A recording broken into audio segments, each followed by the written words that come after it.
I stood outside my son's house on my grandson's birthday. He blocked the doorway and said, "Dad, wait outside. This party is for family only." This winter was colder than usual. The wind cut across my face like a knife. But the cold outside was nothing compared to Desmond's words. My son, the child I had sacrificed my entire life to raise. He stood there leaning against the expensive oak door.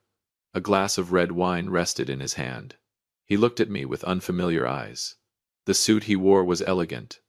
I recognized the gold cufflinks on his sleeves. They were the gift I had given him when he received his promotion. Now that same arm was pushing me away. "Welcome back to Dad's real-life revenge. Grab a drink, a snack, get comfortable, and remember this: the people in these stories had every opportunity to do the right thing, they simply chose not to." Leave a comment with the number 1 so we can continue the story, and hit subscribe.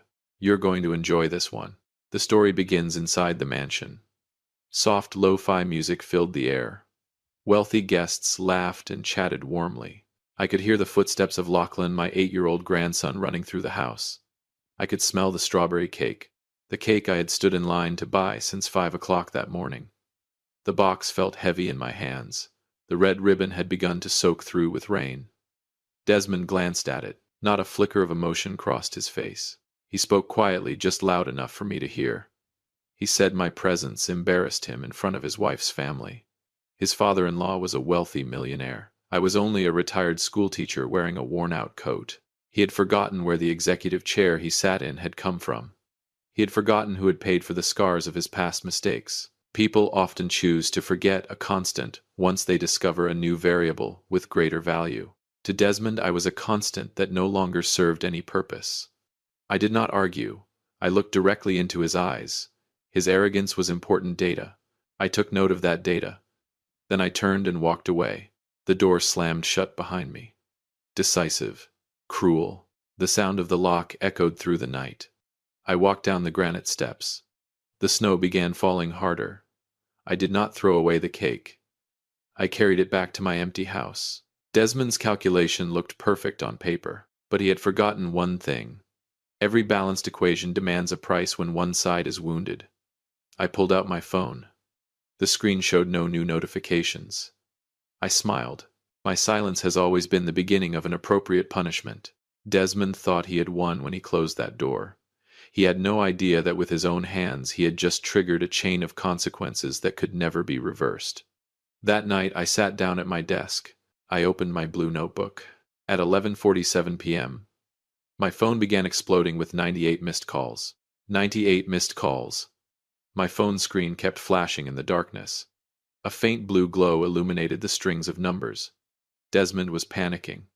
I knew that very well, but I did not swipe the screen to answer. I set the phone back down on the desk face down. Silence is a language that weighs 1,000 pounds. Especially when the person on the other end of the line knows they have made a mistake that cannot be undone. I turned on the old yellow desk lamp. The room filled with a still, quiet light. In front of me lay a blue leather notebook. Its spine had worn thin with time. This was not an emotional diary filled with personal feelings. To me, it was a data archive.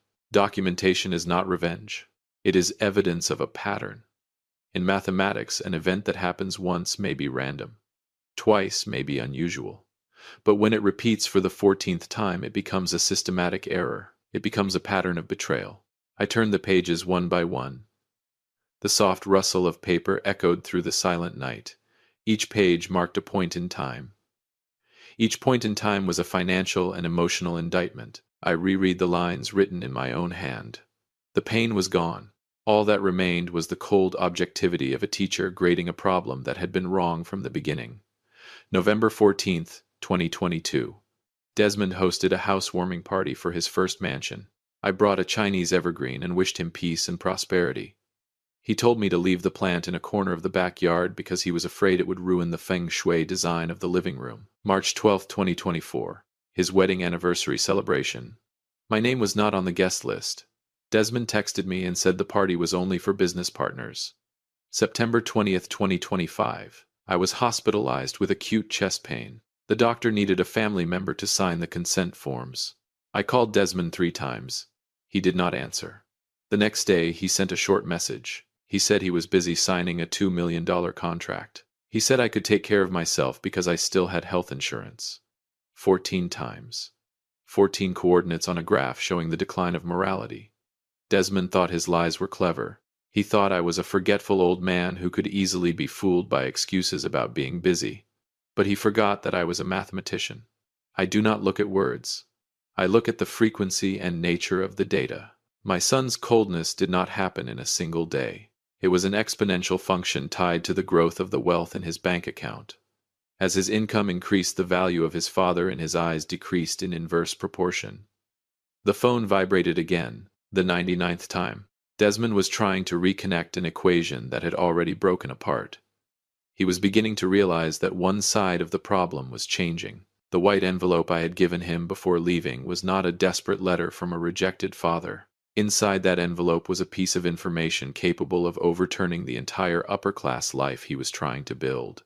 He wanted to know what I was holding. He wanted to know why a retired old school teacher could make his millionaire father-in-law turn pale at the mention of his name. I looked at the blue notebook. I looked at the phone still vibrating across the desk. Desmond still believed this was nothing more than an old man's emotional outburst. He did not yet understand that when a teacher has closed the gradebook, every explanation becomes meaningless. I stood up and opened the old safe in the corner of the room. There was no gold or silver inside. Only a thick file dating back to 2020. The year Desmond had come to his knees before me begging for a lifeline. The file rested neatly in my hands. The papers had faded to a pale yellow over the years. I flipped through receipt copies and checks stamped and verified by the bank. The memories of that year came rushing back immediately. It had been a year of upheaval. It was the moment when the equation of Desmond's life had nearly collapsed to zero. That year, Desmond threw himself into business like a moth rushing toward a flame. He pooled together his money and started a technology distribution company. But the market froze. Supply chains broke down. Business partners walked away. He found himself standing on the edge of bankruptcy. One night in the middle of a torrential rainstorm, Desmond came running to my house. He no longer carried the arrogance he wore today with a glass of wine in his hand. He dropped to his knees on my living room floor, his knees pressed into the old worn carpet. He cried desperately. He said that if he could not come up with $370,000 within 48 hours, he would face prison because of debt and insolvency. He would lose everything. $370,000. For an old math teacher, it was an enormous amount of money. It was every dollar I had received from selling the ancestral home left to me in the suburbs. It was my entire retirement savings accumulated over 35 years of teaching. Desmond looked at me with pleading eyes. He promised to repay every cent. He promised to take care of me when I grew old and weak. I did not hesitate. I did not create a balance sheet to determine whether I would profit or lose. That is what fathers do. We do not ask whether the price is fair. We only ask whether the equation works. My calculation at the time was very simple. On one side stood my entire life savings. On the other stood my son's future and his honor. I chose the second side.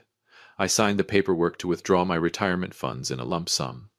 I sold the piece of family land filled with memories. I transferred the entire $370,000 into Desmond's account.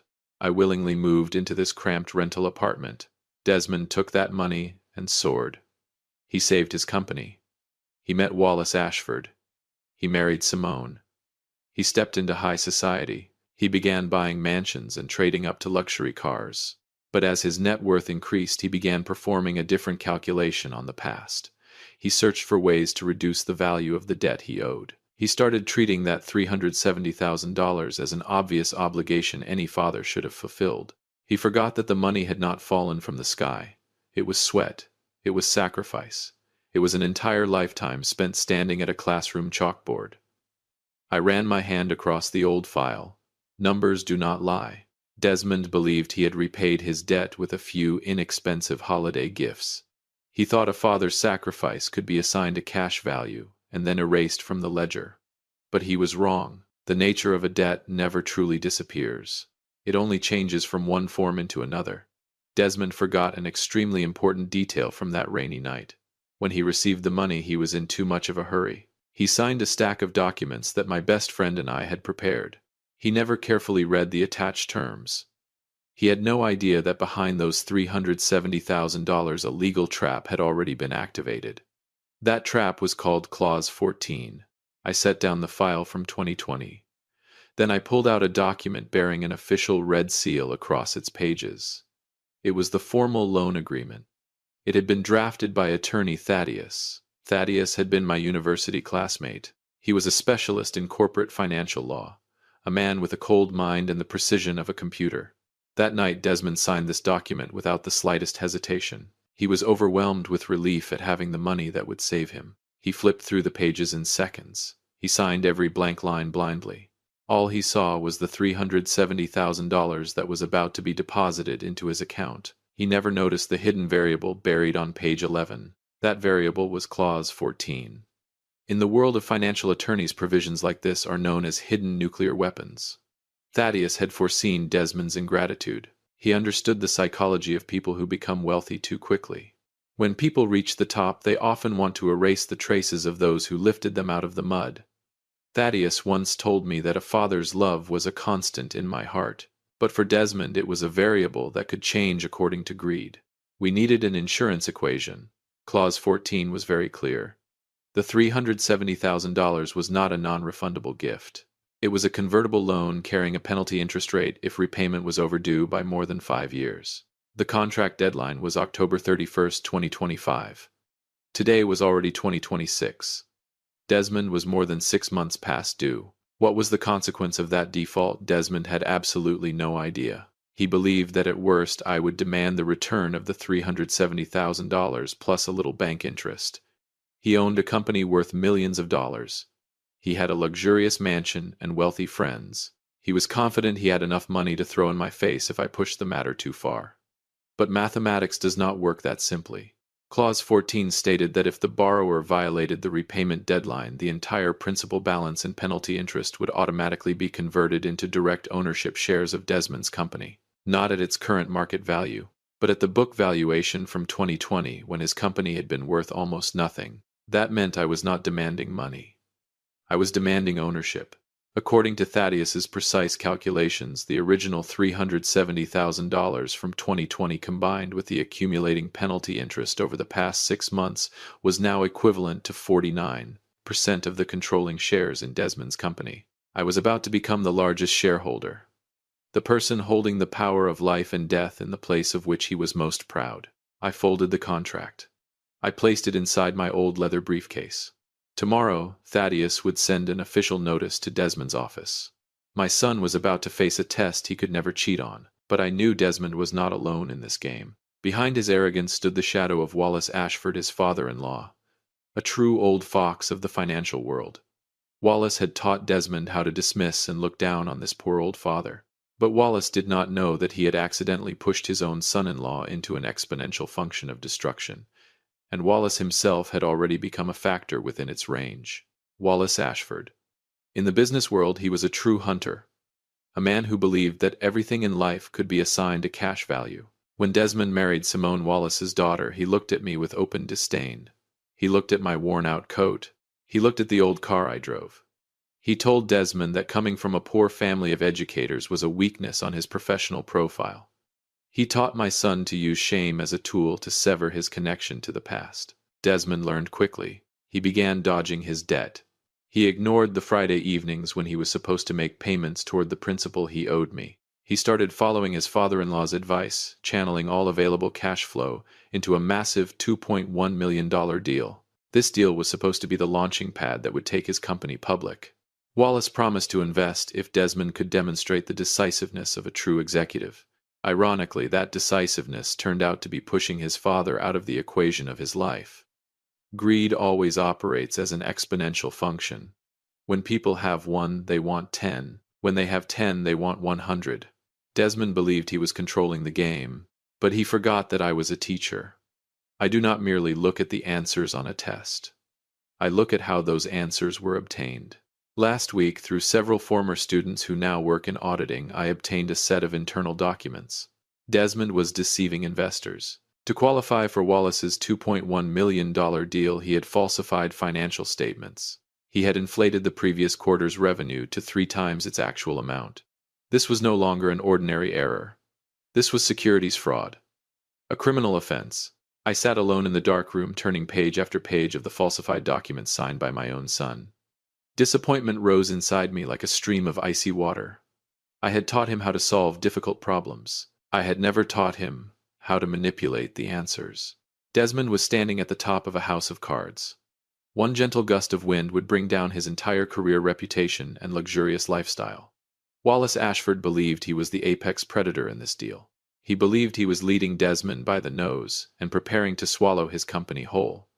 But neither of them knew one critical piece of information. The contract containing Clause 14 that I held carried greater legal authority than any of their current investment agreements. My 49% ownership stake granted me complete veto power over this $2.1 million transaction. Tomorrow morning, when the market opens, Desmond will submit his listing application. He believes it will be the most glorious day of his life. But he has no idea that an unpredictable witness has just entered the equation. A young witness, one who possesses a missing piece capable of detonating the entire media bomb before I ever have to use the law. Desmond and Wallace believed they had carefully calculated every angle. They controlled the cash flow. They controlled the media. They controlled the investors. But they could not control an 8-year-old child. My grandson, Lachlan. That afternoon, while I stood outside the door in the snow and rain, the boy was sitting in the living room. He was holding a newly purchased iPad. He was testing its audio filtering feature by recording a video. The expensive oak front door could not block the device's sensitive microphone. The entire conversation between Desmond and me was recorded without missing a single word. Desmond's cold voice, the wind whistling through the crack in the door, his cruel rejection of his elderly father, the cake box soaked by the rain. Every sound was captured in the child's accidental recording. The 8-year-old knew it was wrong, but the 41-year-old man still had not realized it. Lachlan did not fully understand the meaning of his father's words, but he saw his grandfather walk away in the rain. He saw his father slam the door shut in anger. He pressed the save button. After that, the video was automatically backed up to the family's shared iCloud account. It was an automatic synchronization feature, a simple algorithm with no emotions.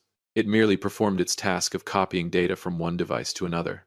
At 11 o'clock that night, Simone, Desmond's wife, opened her computer to review photos from their son's birthday party. Instead of cheerful photographs, the screen displayed Lachlan's 30-second video. Simone sat frozen at her vanity table. She was not greedy like Wallace. She was a mother. She understood the meaning of family bonds. The naked truth revealed in the clip sent a chill through her. The man she had lived with for 10 years was far colder than she had ever imagined. Simone began questioning everything. She questioned the origin of the $370,000 that had saved the company during its crisis years earlier. She questioned why Desmond always found ways to avoid the subject whenever she suggested inviting me over to visit. The data had been exposed, and it created a deep crack in Simone's confidence and trust. At the same time, I also received a copy on my phone. I sat and watched the video play across the screen. I was not angry. I knew that what was meant to come would come. I turned off the phone. I placed the contract containing Clause 14 into a pristine white envelope. I included no note. Not a single word. I sent it by overnight courier to Desmond's office that very night. My son believed that tomorrow would be the day he reached the pinnacle of glory with his $2.1 million deal. He had no idea that when he walked into his office, a brutal financial autopsy would be waiting for him on his desk. Late at night. The lights were still on in Desmond's office on the 34th floor. He sat alone in front of the gleaming glass windows, looking down at the city flooded with headlights and neon lights. Tomorrow was the big day. The day his company would officially go public. Everything had been scheduled perfectly. He should have been celebrating with Wallace, but a bad feeling kept him from leaving the office. At 11:47 p.m., the white envelope I had sent by overnight courier was sitting on his desk. The building security guard had delivered it about 10 minutes earlier. Desmond stared at the envelope. There was no sender's name, only the seal of Thaddeus's law firm. He used a silver letter opener to slice it open. Inside was not an emotional letter of disappointment from an elderly father. Inside was a financial autopsy. It was a 20-page document. The first page was a summary of the loan from 2020. The figure of $370,000 was printed in bold black ink. Desmond turned to the next page. The color began draining from his face. The numbers seemed to dance before his eyes. Accumulating penalty interest. 6 months of delinquency.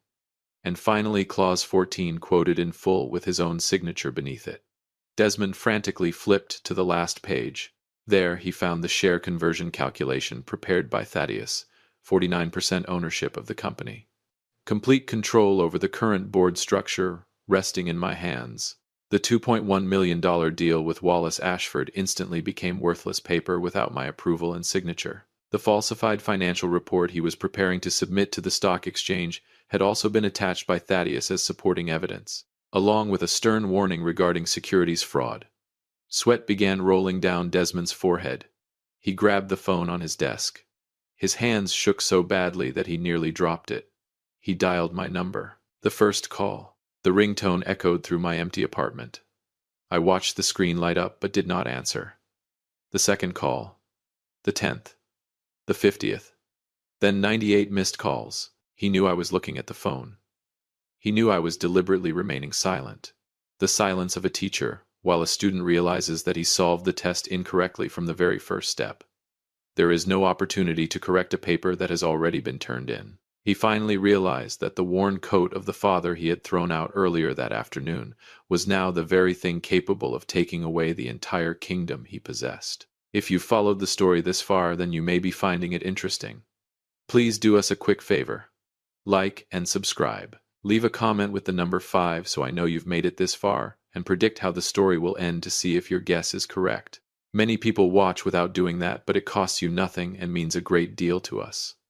Desmond could no longer sit still. He grabbed his coat and rushed out of the office. He needed to find Wallace Ashford. His millionaire father-in-law was the only lifeline he could think of. He believed Wallace's power and money could crush an old school teacher and an aging attorney, but Desmond did not know that Wallace was holding another document in his hands. A document capable of stripping away my entire pension and driving me into ruin.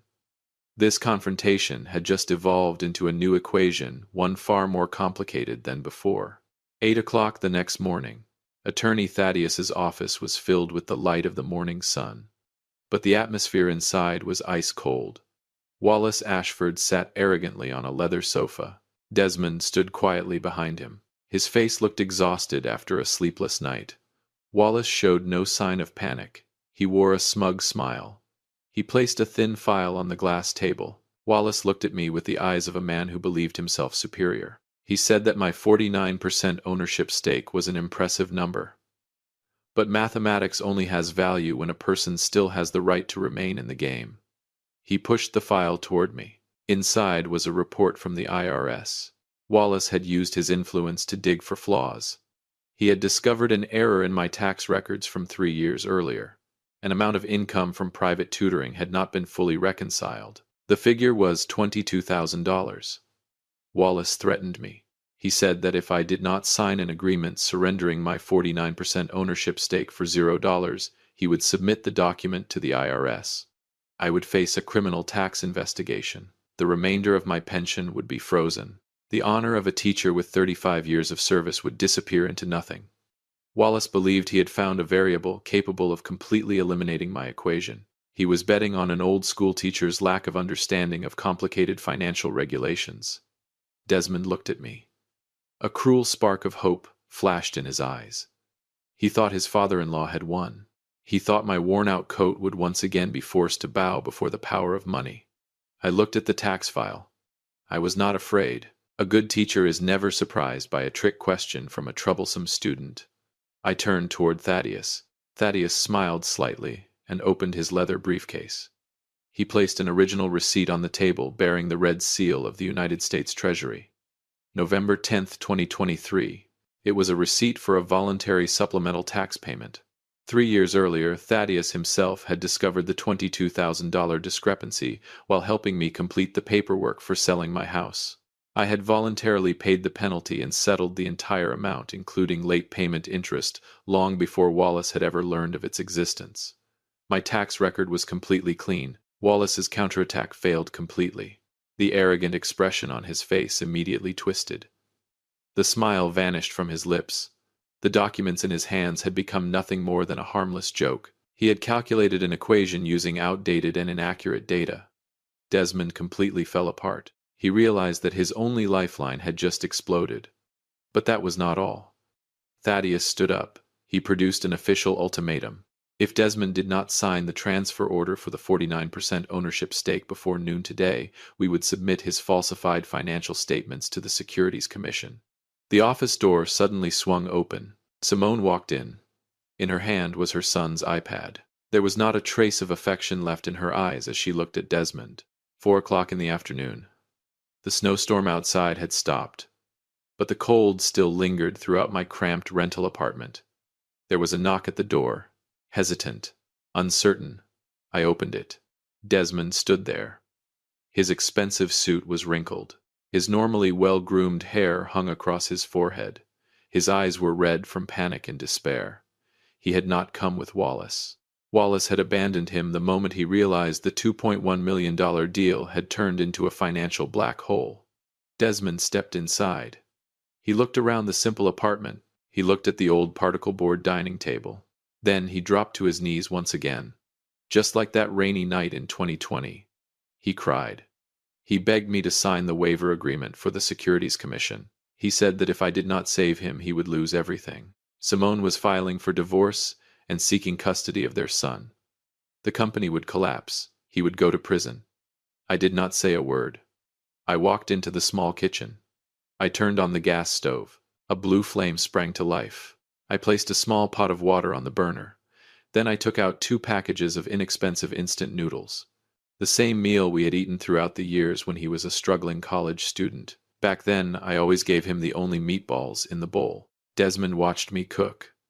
The sound of boiling water filled the suffocating silence. I placed 2 steaming bowls of noodles on the table. I pushed one toward him. I told him to eat. Desmond stared at the bowl. Tears dripped into the broth. He said he was in no state of mind to eat noodles right now. Calmly, I picked up my chopsticks. I told him that an empty mind cannot solve difficult problems. If you want to correct a mistake, you must first be clear-headed enough to see where the error lies. I looked at my guilty son. My heart tightened, but my face remained as calm as a teacher standing at the front of a classroom. Punishment does not change people. Understanding does. I was not using Clause 14 to destroy him, nor was I submitting his falsified financial reports to the authorities. If I did that, I would only be proving that I was successful at revenge. But I was a father. I was a teacher. My goal was to correct the mistakes on his exam, not tear the exam paper apart. I pushed the share conversion documents toward Desmond. I told him I would sign an order freezing the 49% ownership stake in order to protect the company's assets from creditors. I would save him from prison. But on one condition. He had to personally submit his resignation as chief executive officer. He had to solve this debt problem himself, starting from the most basic numbers. He had to relearn how to be an honest human being before learning how to be a millionaire. Desmond looked at me in shock. He was finally beginning to understand the true nature of the punishment. I was not taking away his money. I was taking away the arrogance that had blinded him for so many years. He picked up the pen. His hand trembled as he signed the resignation agreement. He had chosen to face the error in his life. Desmond left my home after night had fallen. He walked away carrying a heavy burden on his shoulders, but his steps were steadier than before. The lesson had been learned. The equation now had a new path toward a solution. But just as I was about to close the door, my phone received a message from Thaddeus. A final development had just been recorded at the county property registration office. Simone had made an extreme decision that even surprised me. Simone's decision came as a great surprise. She used her entire share of the assets from the divorce settlement to fully repay the original $370,000 debt to me. She did not want her son to grow up carrying the shame of having a father who refused to repay what he owed. Simone's action officially reduced the debt side of the equation to 0. 6 months later, this year's winter was finally coming to an end. Warm spring sunlight began filtering through the windows. Today was Sunday. I stood by the window of my apartment looking down at the walkway below the building. The path had been cleared of snow and carefully salted to prevent slipping. That was something Desmond had quietly been doing for the past 3 months. Every Sunday morning, before I woke up, he no longer drove luxury cars. He wore simple work clothes. The arrogance he once carried had disappeared. In its place were calmness and patience. A knock sounded at the door. Exactly 5 o'clock in the afternoon. I opened it. Desmond stood there with Simone and my grandson Lachlan. They carried a basket of fruit and ingredients for dinner. There were no formal pleasantries, no expensive glasses of wine, and no upper-class pretenses. Desmond looked at me. The sincerity he had lost 10 years ago had returned to his eyes. He lowered his head respectfully. He called me Dad with genuine respect. Our first Sunday dinner after so many storms passed in a warm and peaceful atmosphere. At last, the equation of our lives had found a balanced solution. Desmond had accepted a fresh start at a small company in an ordinary employee position. Self-respect does not come from winning. It comes from how you fight. I watched my son correct the mistakes in his life, one by one. For a father, that was the greatest reward. Understanding had healed the wounds left by betrayal. Thank you for joining Dad's real-life revenge. Don't forget to share your story in the comments and click like and subscribe so you won't miss the next valuable lesson. I want to leave you with one thought. In life, money and status are only temporary variables. They come and go with the changing tides of time. Only family bonds and personal integrity remain true constants. Never erase from your life the people who sacrificed everything to lift you out of the mud simply because of numbers in a bank account. Every moral error carries a cost, and every error in character will eventually be balanced by a harsh equation of cause and consequence.